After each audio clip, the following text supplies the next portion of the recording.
Pai do Senhor para os irmãos. Amém. Glória a Deus, por essa oportunidade de estarmos aqui na casa do Senhor, aprendendo mais uma lição. Lição número 2, como já lido. A fé de Abraão nas promessas de Deus. E a gente vai ler Abraão, a gente quer falar Abraão, porque já é o costume, mas ainda é Abraão. E a gente vai entender por que ainda é Abraão, Abraão. Como já lido, eu vou ler mais uma vez a verdade prática. Diz assim: quando Deus faz uma promessa incondicional. O que é assim incondicional? Quando a gente vai olhar no dicionário, quando a gente vai buscar a tradução do que é incondicional, significa que não se sujeita nem se limita, é irrestrito, que não está suscetível às condições ou circunstâncias externas, que não pode ser restringido ou limitado. Ou seja, aquilo que Deus nos promete, nada pode mudar. Ou seja, não é mudável, Então, aquilo que Deus promete para nós depende mais de nós do que dele, porque ele está pronto a cumprir, mas nós precisamos estar na direção dele. O texto áureo, como já disse, e apareceu o Senhor a Abraão e disse: a tua semente darei esta terra. E edificou ali um altar ao Senhor que lhe aparecer. E a gente vai ver no decorrer da lição alguns altares que Abraão levanta ao Senhor. Em resposta, também a sua consagração, a sua devoção, a sua reconhecimento que Deus era com ele. Quero ler com os irmãos para complementar, lá em Gênesis 12, 1, que é quando Deus aparece a Abraão e disse assim: ora, o Senhor disse a Abraão: sai de tua terra e da tua parentela e da casa de teu pai, para a terra que eu te mostrarei. Versículo 2: e far-te-ei uma grande nação, e abençoar-te-ei e engrandecerei o teu nome. E tu serás uma bênção. Versículo 3: e abençoarei os que te abençoarem, e amaldiçoarei os que te amaldiçoarem. Em ti serão benditas todas as famílias da terra. Quando nós olhamos lá no capítulo 12, que Deus faz essa promessa a Abraão, nós podemos pensar o seguinte: Abraão já estava instalado, já estava com a sua família, já tinha lá as suas coisas, já estava tudo tranquilo para ele. Vocês imaginam nós recebemos uma promessa, ou alguém falar para nós: amém, para nós sairmos da nossa casa, do meio da nossa família, largar tudo que nós tínhamos e ir para um lugar que nós nem sabíamos para onde. E Abraão fez isso, ele confiou no Senhor. Porque você imagina ele sair da onde ele estava e ir para onde Deus ainda ia mostrar para ele. Então ele confiou plenamente em Deus, que o que Deus tinha para ele era muito melhor do que onde ele estava.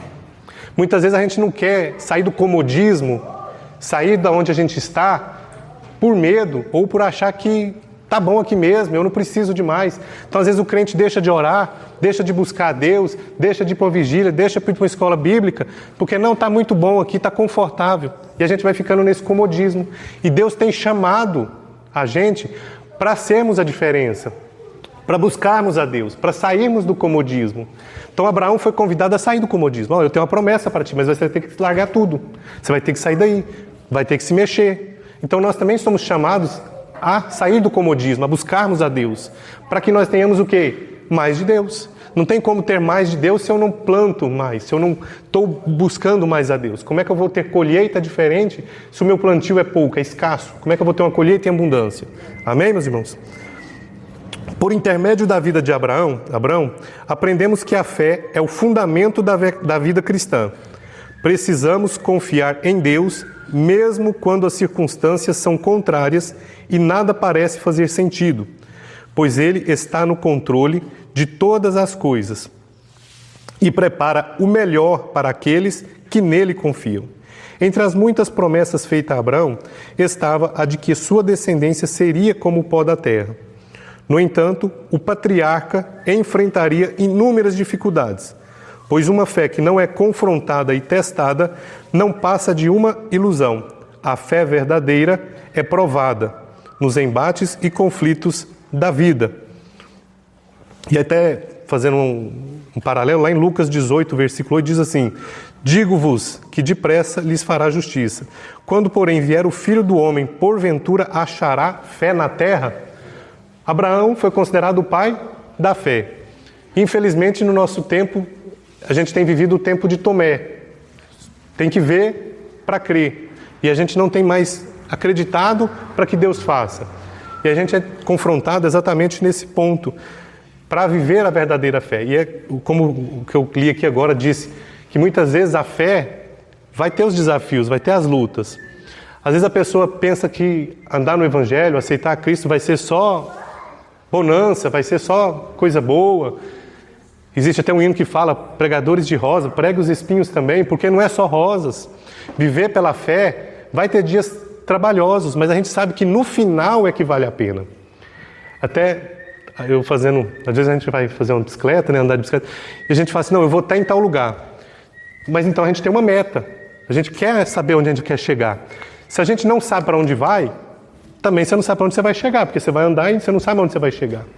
Então tudo que a gente observa, que Abraão sabia onde ele queria chegar. Aonde? Agradar a Deus, fazer a vontade de Deus, porque ele sabia que Deus tinha o melhor para ele. Então ele sabia o alvo que ele queria chegar, que ele queria conquistar.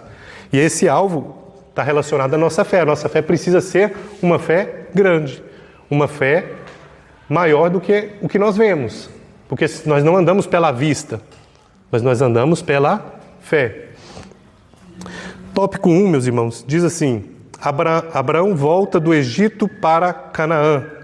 Subtópico 1, contenda entre os pastores. Na revista diz, devido à riqueza de Abraão e de Ló, no retorno para Canaã, a terra onde estavam acampados não comportava as famílias do tio e do sobrinho, porque sua fazenda era muita, de maneira que não podiam habitar juntos. É importante ressaltar que Deus já havia alertado a Abraão que ele deveria sair da sua terra e da sua parentela, longe da família e dos seus conhecidos. Abraão teria a sua fé lapidada nos relacionamentos, né? Lapidada por Deus. Então a gente vê aqui, quando Deus faz a promessa a ele, era para ele sair da terra, no meio da sua parentela. Vamos dizer que, vamos aqui conjecturar que Ló pegou carona. Ló não era para estar lá. Não era para Abraão levar Ló. A promessa era para quem? Para Abraão. E aí teve um que pegou carona, né? Falou, vou junto. Só que isso também lhe deu alguns problemas, deu algumas circunstâncias a ele que a gente vai ver no decorrer, que depois ele teve que até interceder, quando Ló vai ali para Sodoma e Gomorra, teve que ir buscar ele quando ele foi cativo, foi levado prisioneiro, e entre outras situações em que Ló acabou atrapalhando mais do que ajudando. Então, muitas vezes, quando Deus fala para a gente algo, a gente às vezes quer fazer do nosso jeito. Fala, não, mas Deus mandou fazer assim, mas eu vou dar um jeitinho, que eu vou ajudar Deus, vou fazer assim. Não, mas se Deus mandou fazer dessa forma, nós devemos fazer, para que a obra de Deus seja completa. Para que a gente não venha sofrer nos percursos aí o que não deveria sofrer. E aqui a gente vai ver em Gênesis 13, 7, e houve contenda entre os pastores do gado. Então, que é muito bom a gente reforçar, quando fala entre os pastores do gado, pastores aqui é a profissão, tá? Antes que alguém venha dizer que era o pastor, não, era pastor de gado, a profissão, para que a gente não venha ter nenhuma dúvida quanto a isso. Então, houve contenda entre os pastores do gado de Abraão e os pastores do gado de Ló. Então, a contenda não foi entre Abraão e Ló. Não foram eles que estavam discutindo entre si ou tendo uma discussão. Eram entre os pastores. Então a briga não era entre os dois, a discussão não era entre eles, só para ficar claro. Era entre os, se a gente fosse trazer para outro termo aqui, seria os servos. Então a discussão era entre os servos de Abraão e os servos de Ló. Só para a gente ficar claro. Então havia essa contenda. No subtópico 2, Abraão e Ló se separam. Eu quero ler com os irmãos lá em Gênesis 13, o 8, o 9 e o 11, diz assim, e disse Abraão a Ló, ora, não haja contenda entre mim e ti, e entre os meus pastores e os teus pastores, porque irmãos somos, ou seja, nós somos da mesma terra, nós somos parentes, nós somos da mesma linhagem, não há por que nós brigarmos. Versículo 9, não está toda a terra diante de ti? Eia, pois, aparta-te de mim, se escolheres a esquerda, irei para a direita. Se a direita escolheres, eu irei para a esquerda. Ou seja, Abraão aqui abre até um direito dele. Porque para quem que era a promessa? Para Abraão. Quem deveria fazer a escolha primeiro? Escolher o melhor lugar, tecnicamente? Abraão. Abraão abre mão do seu direito. Só que Abraão tem uma coisa que Ló não tinha. Abraão tinha a presença de Deus. Então Abraão sabia que aonde ele escolhesse, Deus estava com ele. Então onde era deserto, ia virar um manancial. Onde era seco, ia ter água. Onde fosse ruim, ia ficar bom. Por quê? Porque a presença de Deus estava com Abraão. Então muitas vezes a gente quer ter razão, quando na verdade nós precisamos é ter Deus. Fala, Deus está comigo nessa situação, eu não vou me importar com isso não. Deixa o irmão, deixa a irmã. E às vezes a gente quer ter razão e está perdendo a bênção, está perdendo a comunhão com Deus. Diz assim, no versículo 11, então Ló escolheu para si toda a campina do Jordão e partiu Ló para o oriente e apartaram-se um do outro. E a gente vai ver que Ló foi pelas vistas, né? Ele escolheu pela aparência, aquilo que parecia bom aos seus olhos. Então aquilo que chamou a atenção, na verdade era uma cilada para ele, né? E lá em Romanos 12, 8, a gente vê exatamente um texto que Paulo escreve, diz assim, se for possível, quando estiver em vós, tende paz com todos os homens. Então essa é a recomendação para o homem, para a mulher de Deus, para que nós venhamos ter paz, cultivar a paz, a harmonia. Como eu disse, não é ter razão, não é sobre ter razão. Não, mas eu estou certo, não pode. Não, é sobre ter paz. Porque não é sobre o outro, se o outro está errado. É sobre você. Você é uma pessoa de bem, você é uma pessoa de Deus, você serve a Deus, você é de paz. Então é sobre você. Seja aquele que planta a paz, não aquele que planta contenda. Seja aquele que, onde há uma discussão, você é o mediador para resolver. E não aquele que vai inflamar mais, aquele que vai pôr gasolina. Ainda acender o fósforo ainda, né? Então, a gente precisa ser alguém que venha ser mediador, trazer a paz, apaziguar, como Abraão aqui deu para nós essa lição. Ele tinha todos os requisitos para falar assim, eu vou escolher primeiro, você veio de carona, some daqui. Muito pelo contrário. A gente vai ver mais ainda que ele ainda vai atrás do sobrinho, resgatar ele quando vai preso, intercede quando Deus fala que vai destruir Sodoma e Gomorra. Ou seja, ele estava tão preocupado com o sobrinho, que ele ainda, mesmo depois que o sobrinho se foi, ele ainda se preocupa com o sobrinho. Então, é algumas demonstrações para nós como crente, até uma advertência, porque muitas vezes a gente se preocupa tanto conosco e não temos nos preocupado com o próximo. A gente não quer saber se o outro está com paz, se não está, se eu vou atrapalhar o dia da pessoa.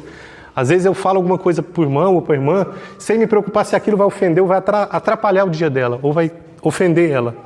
Eu só quero falar. Não, eu sou assim mesmo, eu falo. Cuidado. Às vezes o seu falar atrapalha o dia da pessoa. Às vezes o seu falar demais prejudica. Às vezes você imagina cedo, você levanta cedo, aí você encontra o irmão ou manda uma mensagem, e a mensagem que você manda estragou o dia do irmão. Qual que é o sentido disso? Se nós somos chamados para ser apaziguadores, termos paz com todos. 1 Coríntios 14, 33 diz assim, porque Deus não é Deus de confusão, senão de paz, como em todas as igrejas dos santos. Então nós precisamos, como disse, reforço, nós precisamos ser de paz. Deus não é Deus de confusão. Subtópico 3. As escolhas de cada um. Na revista diz assim, Ló não buscou a direção de Deus em sua escolha e nem respeitou seu tio. Escolheu somente pela aparência. Vendo a beleza da fertilidade da campina do Jordão, Abraão, homem de fé, temente a Deus, preferiu escolher a terra prometida por Deus, a terra de Canaã. Habitou Abraão na terra de Canaã e Ló habitou nas cidades da campina e armou as suas tendas até Sodoma. Ora, eram maus os varões de Sodoma e grandes pecadores contra o Senhor. O lugar escolhido por Abrão não era tão aprazível. Esse aprazível aqui quer dizer o quê? Não era tão bom, não era tão agradável, não era bom às vistas, né? Não era aquele lugar que chamava atenção. Não era tão aprazível quanto ao que Ló escolheu.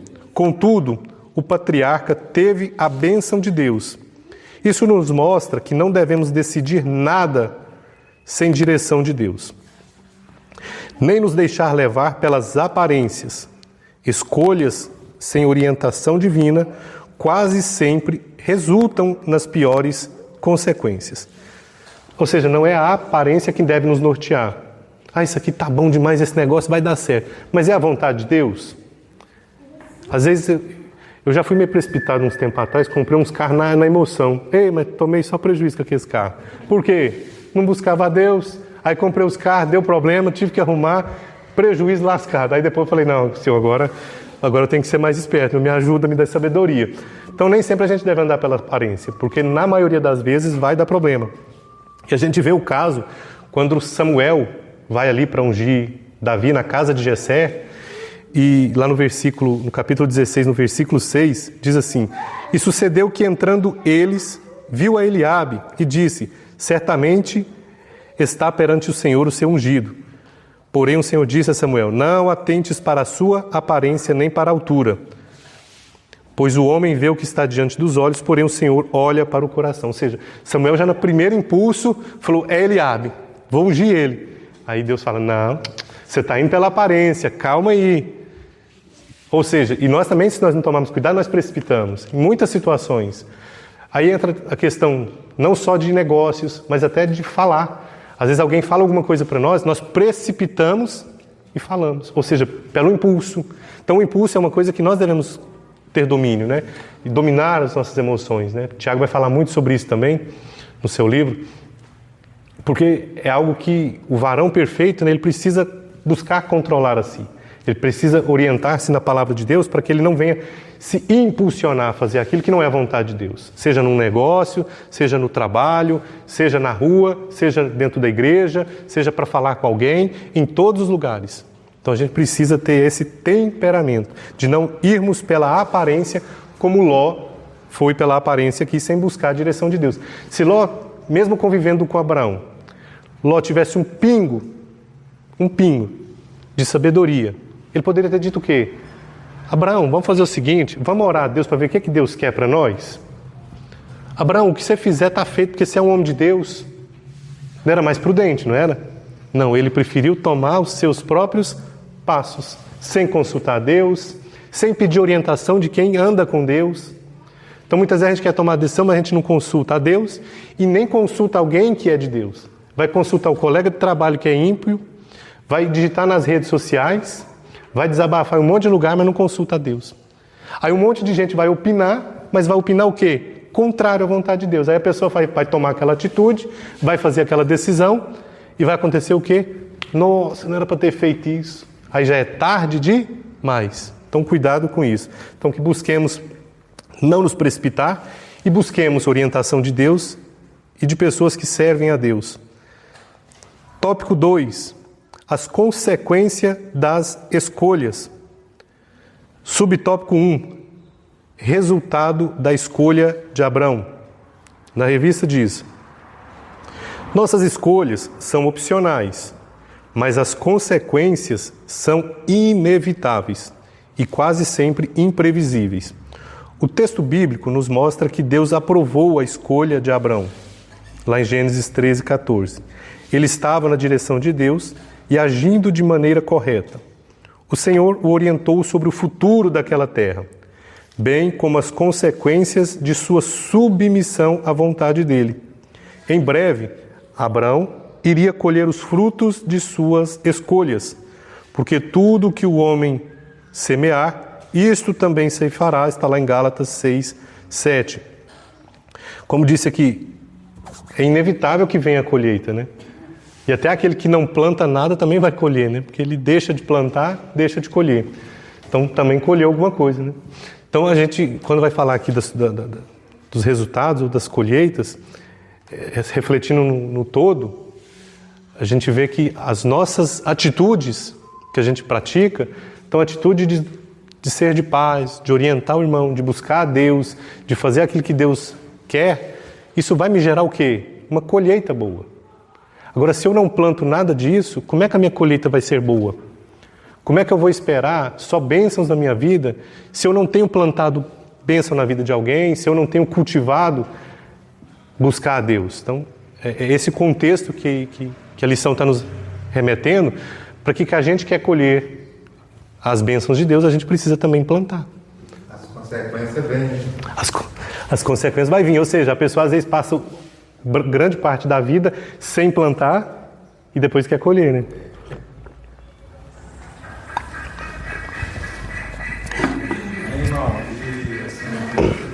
Dessa situação, que nem sempre a pessoa vai colher sozinha, porque o que está no redor dele vai... Bem colocado, bem colocado. Isso aí é que é Cristo. E não vai ficar só comigo o problema. Exato. Vai É. estar em volta da gente, está atento a gente, vai sentir aquilo ali também. A gente vai falar daqui a pouquinho, mas já que você tocou, e é verdade, você vai olhar a história de Jonas, aquele pessoal do barco não tinha nada a ver com a história, né? Com a decisão dele, né? E todo mundo entrou no balaio do gato. Então, Todo mundo entrou no barco? você vê que todo mundo estava no balaio ali, então todo mundo sofreu aquilo ali. Sem precisão, porque o problema era de quem? Era de Jonas. E até no lado bom, quando a pessoa teme a Deus e serve a Deus, igual o caso de Abraão aqui, a sua família toda foi bem. A sua família toda prosperou. Então você vê que tanto entre a colheita boa e aquela colheita que não é boa, todos acabam padecendo. Então isso aí é uma coisa interessante. Temos alguns exemplos na Bíblia de homens de Deus, de mulheres também, que fizeram boas escolhas. Por exemplo, Josias, lá em 2 Reis 22:2, e fez o que era reto aos olhos do Senhor, e andou todo o caminho de Davi seu pai, e não se apartou dele. Então foi um dos melhores reis que Israel teve. Depois você vai ter Estevão, que mesmo confrontado no Sinédrio, a oportunidade de negar e sair daquela situação ali ileso, ele preferiu dar um sermão completo, vamos dizer assim, e ser apedrejado, mas ele fez uma boa escolha. Depois a gente vai ter Josué, quando Josué diz assim: eu e minha casa serviremos ao Senhor. Foi a escolha de Josué. Ruth também teve a sua escolha. Noemi falou para ela: pode voltar, vai embora, pode ir. Eu não tenho mais filho. E o que Ruth fez? Eu vou contigo. O teu Deus é o meu Deus. Aonde tu dormires eu vou dormir. A tua terra é minha terra. Foi assim. Então Ruth escolheu. Então a Ruth fez uma boa escolha. Esther também fez uma boa escolha. Mesmo correndo o risco do rei não levantar o cetro, ela poderia morrer, mas ela fez uma boa escolha. Ou foi corajosa, teve uma boa escolha. Daniel também teve as suas escolhas. Vai dizer o seguinte: não temas, Daniel, porque desde o primeiro dia em que aplicaste o teu coração a compreender e a humilhar-te perante o teu Deus, são ouvidas as tuas palavras. Ou seja, Daniel estava tão dedicado a Deus que Deus já estava sempre lhe ouvindo. Então era uma escolha, né, que Daniel fez em servir a Deus. Subtópico 2. Resultados da escolha de Ló. A de Ló a gente já subentende como é que vai ser, né? Mas vamos ler aqui na revista. Diz assim: tempos depois, a terra de Ló, a terra que Ló escolhera, foi invadida por 4 reis, que o levaram cativo, ou seja, preso, com sua família. Já imaginou o arrependimento dele por ter escolhido aquela terra? Vocês imaginam? Vamos parar para pensar. Agora está lá na terra e de repente invadir a terra. Como é que não passou na cabeça dele? Poxa, eu podia ter feito diferente. Eu podia não ter escolhido isso aqui. Eu podia ter pedido direção para Deus. Eu podia ter falado para Abraão para ele escolher primeiro. Eu podia. E aquele monte de podia na cabeça. Aí já era tarde demais, porque aqueles já estavam sendo levados presos.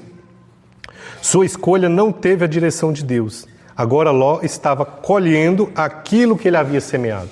Então aquele plantio que ele foi pela aparência, vamos dizer aqui no popular, pelo zóio gordo, zóio maior do que a barriga, ele acaba colhendo aqui. Tanto que Abraão amava Ló, que ele recebeu notícia lá que Ló está nessa situação, aí ele foi lá para... Juntou todo mundo, sim, juntou os servos dele, todo mundo para ir lá resgatar ele. Exatamente. Então, o resultado da escolha de Ló foi guiada pela aparência e não pela fé. Ele se colocou exposto a um ambiente corrupto, porque a partir do momento que ele chega naquela cidade de Sodoma e Gomorra, ele se coloca em um ambiente corrupto. Então o crente também ele tem que evitar esse tipo de lugar, mesmo que pareça bom, lucrativo. Às vezes a pessoa, não, mas você vai ganhar muito dinheiro. Mas o ambiente que você está não condiz com a sua vida, vai te corromper. Envolvimento crescente com Sodoma, está lá em Gênesis 14:12. Perda da liberdade, porque ele foi capturado, como nós acabamos de ler. Depois ele também vai sofrer, teve o sofrimento com o juízo de Deus. Perda familiar, porque a gente vê que ele perde ali a sua esposa. E vida de medo e isolamento, porque ele vai terminar lá numa caverna. E a gente sabe ali que também houve aquele incesto, aquela coisa terrível, por causa também das suas escolhas, né? Então você vê que foi uma tragédia atrás da outra. Então é terrível quando uma decisão ela é mal tomada. Às vezes a pessoa fala, não, mas é só isso aqui, mas é porque a gente às vezes está olhando só o agora, só esse momento.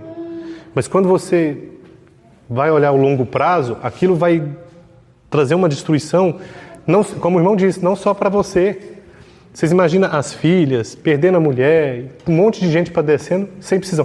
Até Abraão, como a irmã disse, né, se coloca em perigo para ir lá resgatar ele, sem precisão. Ele vai lá com os servos para resgatar Ló, correndo risco de vida. Para quê? Tá vendo? Então um monte de gente padece por escolhas erradas. Ele não conseguiu, né? Mais equilibrar a vida dele, né? Foi só a bancarrota. Exemplos aí nós temos também na Bíblia, exemplos de escolhas erradas. O primeiro que nós elencamos, Davi. Todos nós sabemos da escolha que Davi fez, uma escolha errada. Quando ele está lá no pátio, lá no terraço, e ele vê aquela mulher tomando banho, todos conhecem a história, né? Então a escolha errada, aquilo custou muito caro para ele. Que até a mensagem foi o seguinte para ele, que Deus deu. Agora, pois, não se apartará a espada jamais da tua casa, porquanto me desprezastes e tomaste a mulher de Urias o Heteu para que te seja por mulher. Então, ou seja, houve uma consequência. A gente sabe a história de Davi depois disso, que foi também teve a questão de incesto, um outro irmão mata o outro queria tomar o trono, e o bafafá todo lá que a gente já conhece. Então, ou seja, escolhas erradas resultam em colheitas erradas. Não é colheitas erradas, colheitas que vieram de acordo com as escolhas, né? Então, não é que você está colhendo errado, na verdade você está colhendo certo o que você plantou errado, né? Essa é a questão. E a pessoa quer colher certo se plantou errado. Alguém planta soja e colhe milho? Não tem, né? Alguém planta milho e colhe? Não tem. Então você vai colher aquilo que você plantou. Caim também é um exemplo que fez uma escolha errada. Quando nós lemos lá em Gênesis 4, diz assim: E o Senhor disse a Caim, por que tiraste? E por que descaiu o seu semblante? Se bem fizeres, não haverá aceitação para ti, e se não fizeres o bem, ó Deus aqui alertando ele, o pecado jaz à porta, e para ti será o seu desejo, e sobre ele dominarás. Então Deus ainda alertou Caim sobre a questão do pecado. O pecado jaz à porta. Mas mesmo assim Caim ainda escolheu pecar. Escolheu matar o seu irmão Abel. Mulher de Ló também fez uma escolha, porque falou para não olhar para trás e ela olhou. É um outro exemplo. Adão e Eva, nós já conhecemos também, fez uma má escolha de comer aquele fruto proibido que não poderia, deu ouvido à serpente. Saul também, quando consulta a feiticeira, também escolheu de forma errada. Judas, quando escolhe trair Jesus, vender por 30 moedas de prata, também fez uma escolha errada.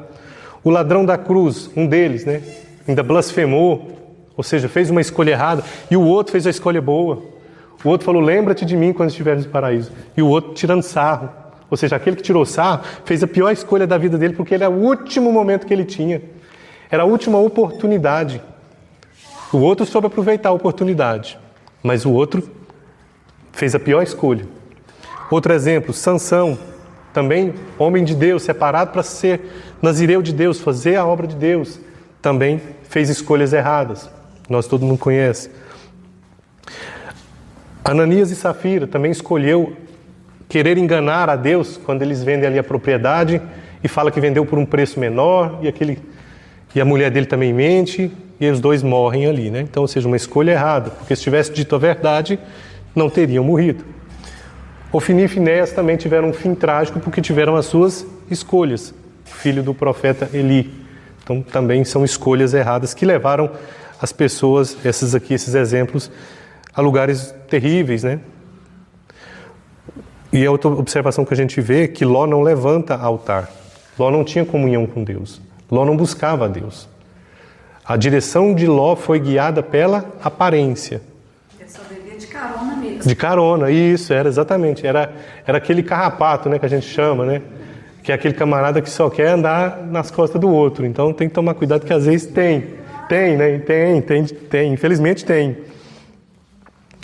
E como Ló aqui, a gente representando que ele não levantava altar ao Senhor, não buscava a Deus, é até uma advertência a nós, como cristãos, a buscar, né, a Deus, a levantar o altar da oração, da adoração, do jejum, da leitura, do devocional, porque isso tudo é altar que nós fazemos a Deus. Isso tudo está nos enchendo, isso tudo está nos alimentando.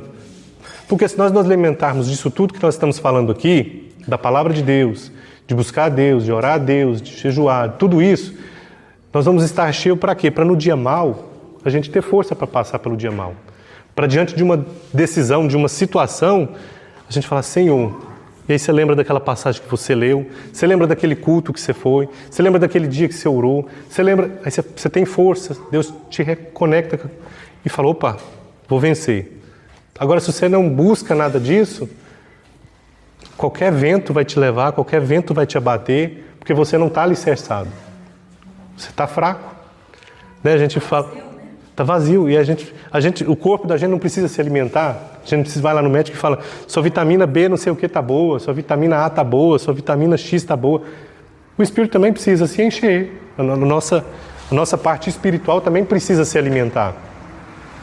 Se a gente preocupa só com a casca, só com a carne, e esquecemos do espiritual, em algum momento a gente vai colher isso, porque vai vir uma situação difícil, um dia difícil, uma situação, um problema, uma adversidade, uma tentação, e aí a pessoa não preparou o altar, não está forte, então ele pode ser levado. Então é uma situação que a gente deve buscar. Subtópico 3. A atitude de Abraão com Ló.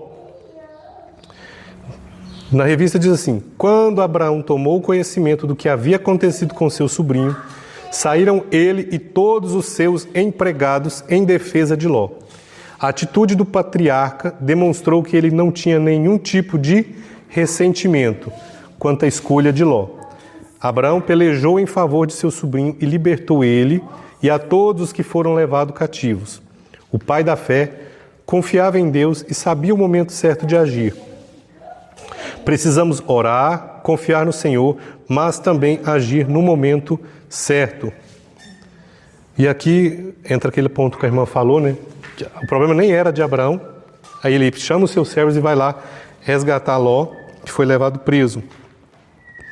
E você vê que é um problema que Abraão podia ter olhado e falado assim, eu não vou lá não foi eu que causei isso aí não.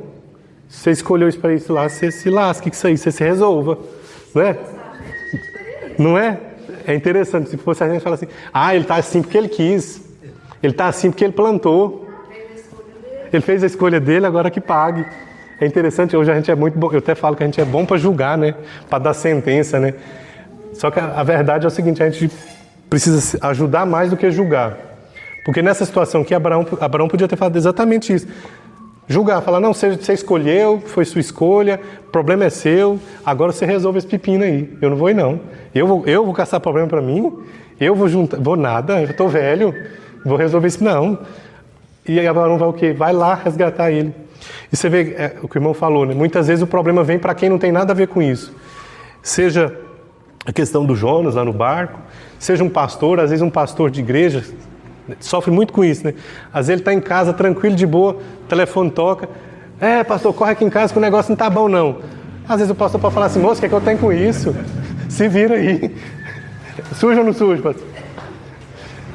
Aí, ou seja, às vezes a irmã está com problema, o irmão está com problema, o casamento está com problema, acontece tanto BO, e liga para quem? Para o pastor. Aí o pastor fala, mas eu não tenho nada a ver com isso, eu estou aqui quietinho, orando a Deus. O que eu vou lá enfrentar esse pior? Vou não. Ou seja, vai vir as dificuldades. E aí é onde entra essa questão. Chegando lá, você não pode falar nada, é só ouvir. Depois, não veredito. Mas você vê, Abraão foi para ajudar ele, né? Se Abraão tivesse vazio, como é que resolve? Então, muitas vezes vem o problema, mas a gente precisa estar cheio, né? Precisa, pelo menos, buscar a Deus sempre para que a gente possa agir no momento certo e da forma certa também. Para que a gente não chegue lá pior do que a pessoa, né? Porque às vezes a gente chega vazio, às vezes a gente chega para resolver um problema, a gente está pior do que eles, ainda vai piorar a situação. Vai falar coisa que nem deve falar. Nem deve falar. Às vezes uma situação também, o pai com a mãe, e tem um filho que às vezes se perde ou acontece alguma coisa, e às vezes o pai e a mãe não despreza aquele filho, né? Não, deixa para lá, acaba sofrendo junto, Por quê? Porque é filho, se compadece. Então, mesma coisa. Aí fala assim, mas foi a escolha do meu filho. Aí você vê que a mãe vai sofrer, o pai vai sofrer junto. É uma situação que muitas vezes nós refletimos, porque será que as minhas atitudes, o que eu faço, está impactando a vida de alguém positivamente ou negativamente? Como assim? Será que o que eu tenho feito ajuda alguém ou está prejudicando alguém? Essa é a reflexão. Então, por exemplo, um filho, ele deve se preocupar o seguinte: o que eu estou fazendo? Eu estou agradando, eu estou honrando meu pai e minha mãe? Como diz a Bíblia, fala para nós honrarmos o pai e a mãe. Será que o que eu tenho feito tem honrado minha mãe e meu pai? Nós somos pais, mães. Será que o que eu tenho feito, eu tenho dado um bom testemunho para o meu filho? Eu tenho feito com que o meu filho se espelhe em mim para que amanhã todos falem, não, esse aqui realmente é um homem de Deus. Então as minhas decisões, a minha vida, ela vai refletir em quem está à minha volta. Porque muitas vezes até dentro da igreja, às vezes você pode não achar, mas tem gente que te observa. Às vezes pode ter gente que reflete em você e fala assim, eu quero ser igual o fulano. Só que aí depois lá na frente ele descobre que o fulano não era aquilo. É aquilo que eu queria. Aí o que acontece?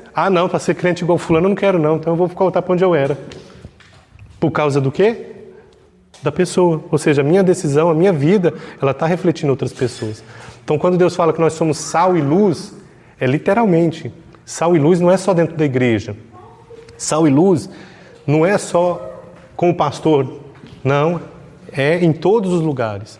É no trabalho, é em várias situações. Eu já trabalhei em lugar que tinha pessoa que dizia que era crente, aí as pessoas, ele fazia umas brincadeiras, aí o povo falava assim, mas você não é crente? Ou seja, o ímpio falava para ele o que ele não devia fazer. Mas você não é crente? Aí a pessoa, não, mas não tem nada a ver. Mas o próprio ímpio está sabendo mais do que eu sei, o que pode, o que não pode, o que é um testemunho bom. Tópico 3, meus irmãos. Os altares erguidos por Abrão. Subtópico 1. Abrão, um construtor de altares.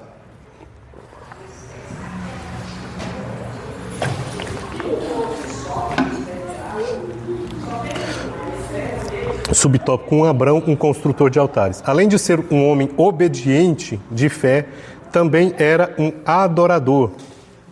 Altar, símbolo, representa a adoração. E aí eu quero trazer uma explicação sobre altar. Altares em lugares de sacrifício e adoração construídos com vários materiais. Podiam ser temporários ou permanentes. Alguns altares estavam ao ar livre. Já outros eram separados num lugar santo.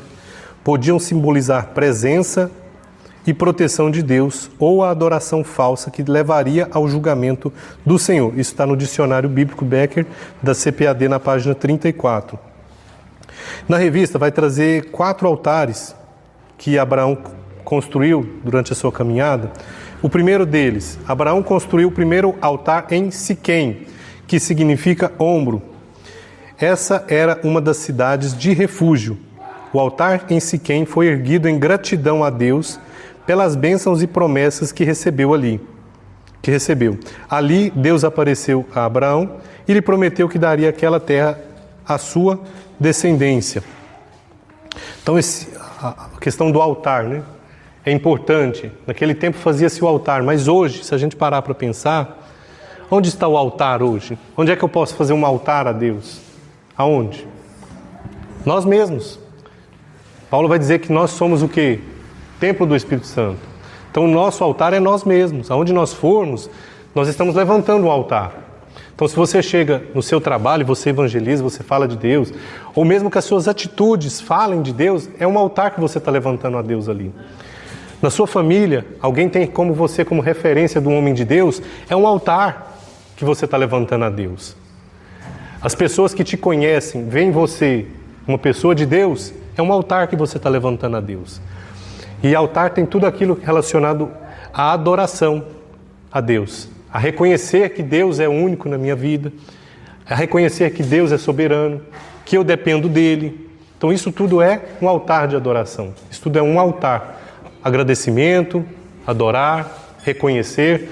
E que nós não venhamos deixar esse altar enfraquecer, ou esse altar sem o fogo, né?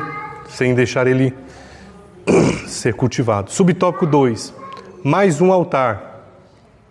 Abraão também construiu um altar em Betel, que significa casa de Deus.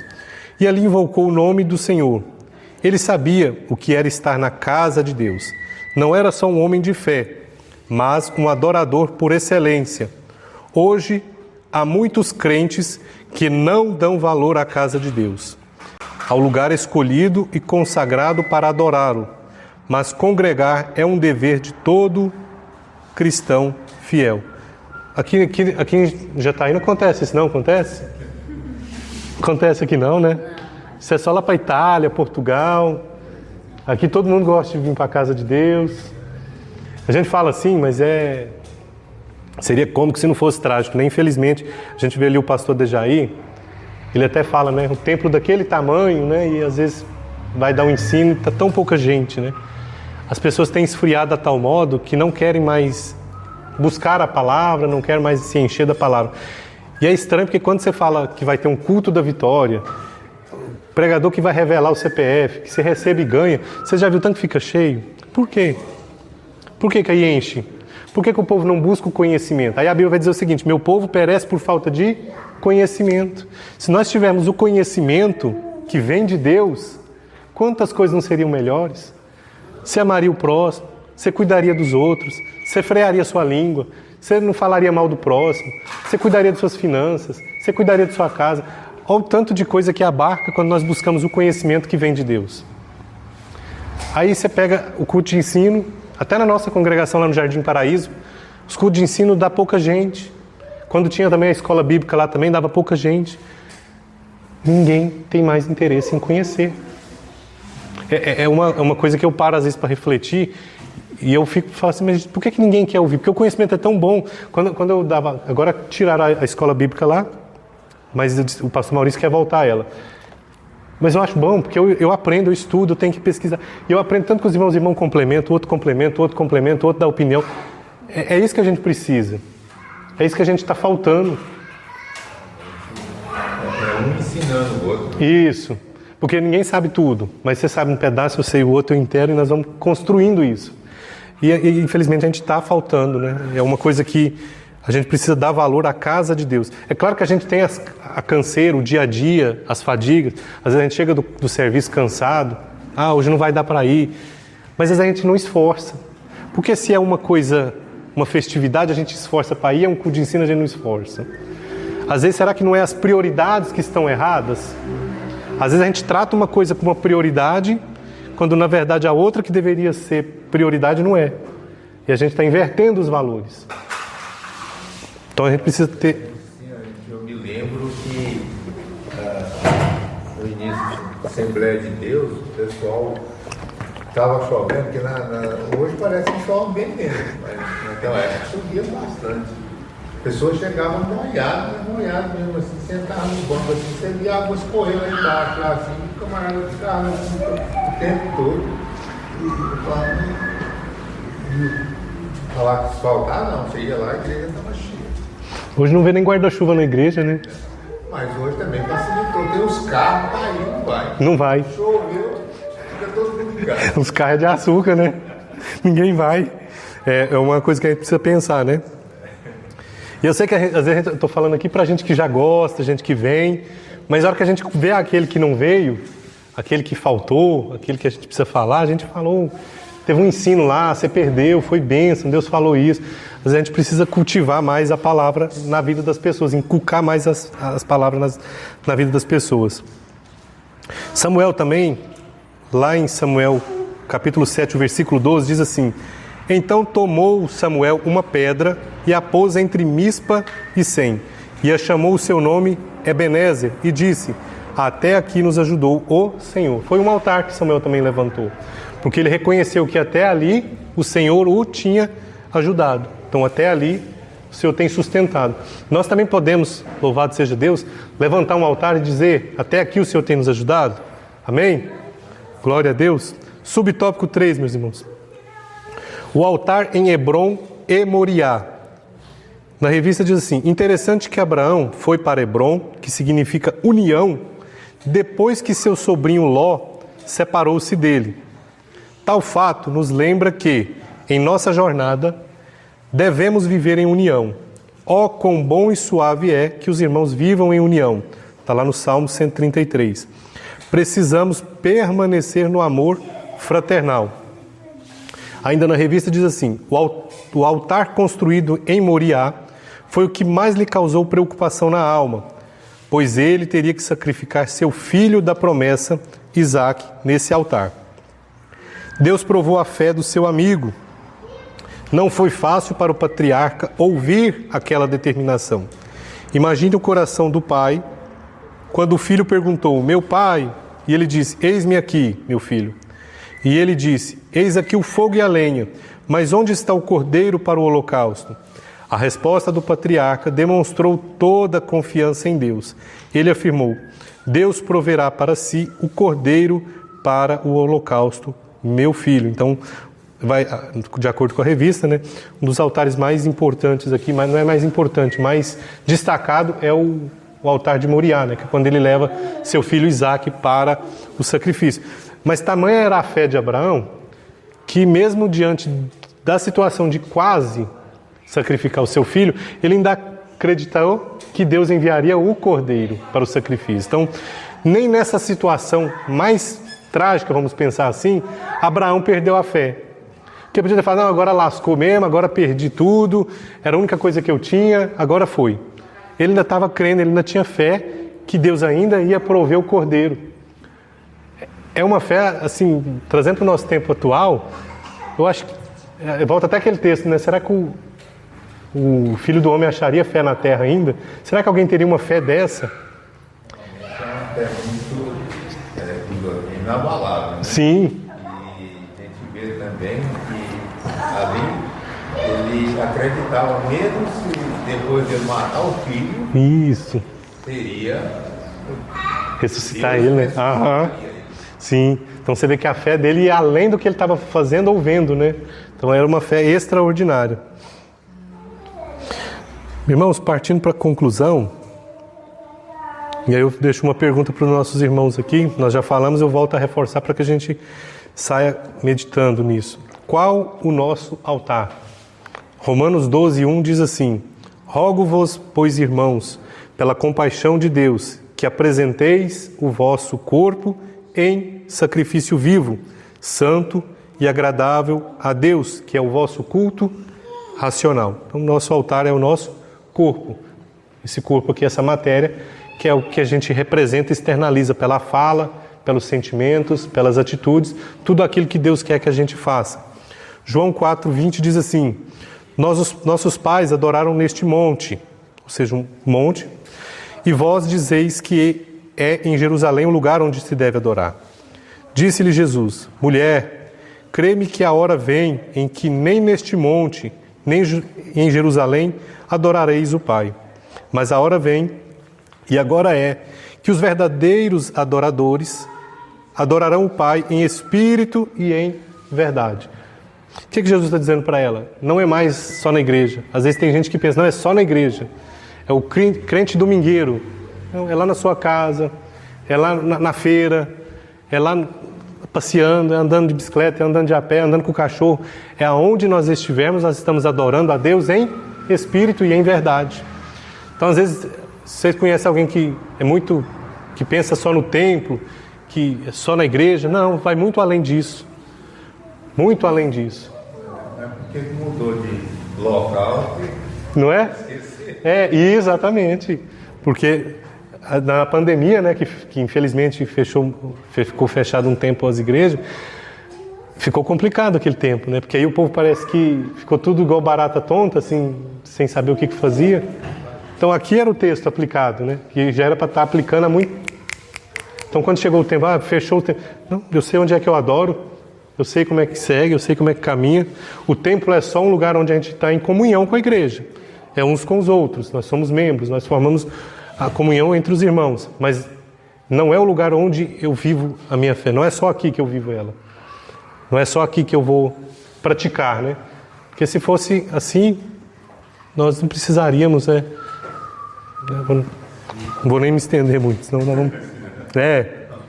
Conclusão, meus irmãos, na revista diz assim: como homem de fé, Abraão tinha um relacionamento com Deus e em cada fase de sua jornada, boa ou difícil, ele sempre construía um altar de adoração ao Senhor. Abraão nos ensina a respeito da fé e da adoração genuína a Deus. Que assim como fez Abraão, venhamos erguer altares ao nosso Pai em gratidão e adoração por tudo que Ele tem feito por nós. E um ponto aqui, essa parte que ele diz assim: venhamos erguer altares ao nosso Pai. Você vê que Abraão ele erguia os altares em adoração a Deus e também em agradecimento a Deus. Samuel também levanta aquele altar, ele chama de Ebenezer, em agradecimento. Muitas vezes a gente é muito bom para reclamar, para questionar, e muito falho para agradecer. Então, quando a gente agradece a Deus, é um altar que a gente está levantando a Deus. Então, você conquistou, que seja uma mínima coisa. Seu exame deu bom, você conseguiu passar na prova do Detran, você conseguiu qualquer coisa que a gente fizer nessa vida, seja ela boa, ou seja ela não tão boa quanto eu queria, mas a gente precisa levantar um altar. Principalmente as pequenas coisas, a gente deve agradecer a Deus. Porque quando a gente agradece a Deus, a gente cria memórias de que Deus sempre está conosco nas pequenas coisas, para quando vier as difíceis, você fala: não, mas Deus me ajudou naquela, Ele vai me ajudar nessa. Se a gente não agradece nas pequenas coisas, seu cérebro não cria essa imagem, essa memória, aí quando vem a dificuldade maior, você vai buscar na memória, ou seja, o Espírito Santo não vai te lembrar, você não gravou, você não memorou, não comemorou, aí quando vem a dificuldade maior, você, tem jeito mesmo não, aí você afunda também. Então assim, nas pequenas coisas, nós agradecemos a Deus, levantemos um altar a Deus. Senhor, obrigado, ganhei essa Bíblia, glória a Deus, que o Senhor, vou comemorar, vou fazer um suco aqui, entendeu? Alguma coisa que a gente precisa comemorar. Às vezes aí para reclamar, a gente é rápido para reclamar. Tá chovendo, mas o sol hoje está quente demais. Essa gasolina está... Tudo a gente reclama mais fácil. No dia 17 de fevereiro, eu levei uma queda de carro de monte, né? Nossa. Aí levantei, eu não estava dando conta de levantar, dias que eu não conseguia me levantar, e eu me com uma cadeira para ver se eu conseguia, mas demorei para conseguir joelhar, levantar. Aí eu levantei só agradecer a Deus pelo livramento, e agora minha mãe está normalizando tudo. No hospital, o médico colocou o braço no lugar, e já estou... Que bênção, tá vendo? Graças a Deus, Mas só agradecer a Deus, né? Graças a Deus. Às vezes a gente esquece de agradecer. E tem livramento que a gente nem vê. Eu ia ficar sem braço. Nossa. E o braço todo caiu, o olho baixou. Quando chegou lá, ele colocou o braço. Já vi balançando o braço. Oh, glória. Mas ainda agora eu estou fazendo fisioterapia. Fisioterapia. Estou fazendo tudo, né? Graças a Deus, tá vendo? Tem muita coisa que a gente nem vê, né? Só agradecer, né? Amém, meus irmãos? Os irmãos querem? Amém? Amém? Então tá bom. Amém, meus irmãos. Que Deus continue abençoando os irmãos. Fico com esta palavra. Tá? Amém. Deus abençoe os irmãos. Que aula abençoada. Amém. Deus abençoe.